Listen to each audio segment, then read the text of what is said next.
there was almost no way out of this demand versus what we can actually pay for. And there's just a very painful gap there that's met by sometimes patients who have suboptimal care, but largely by the staff who work in the NHS who are constantly asked to do more with less.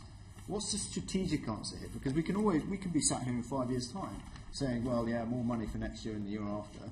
What fundamentally has to change? Well, I think we shouldn't sort of talk ourselves into a council of despair. Actually, many things have improved over the course of the 70 years of the NHS. You think back to, and obviously July is our 70th birthday, you think back to 1948, 23,000 people that year died of tuberculosis. We had more than 30,000 hospital beds just looking after people with TB. So we've obviously, for the most part, zapped TB, and new possibilities for treatment have expanded in its place.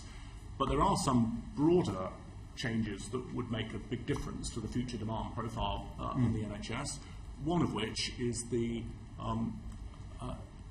obesity epidemic, which is clearly, as we sort of pile on pounds around our waistlines, is piling the pounds onto the pressure on the NHS budget.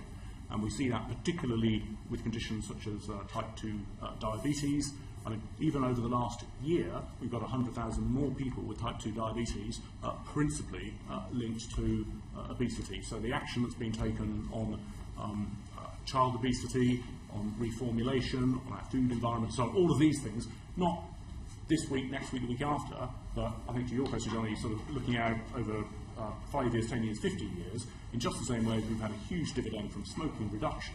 If we could do the same on obesity reduction, that would mean that whatever we choose as a country to spend on healthcare in a decade, we're going to be spending it on the good stuff, not going around afterwards dealing with some of this avoidable morbidity and cost.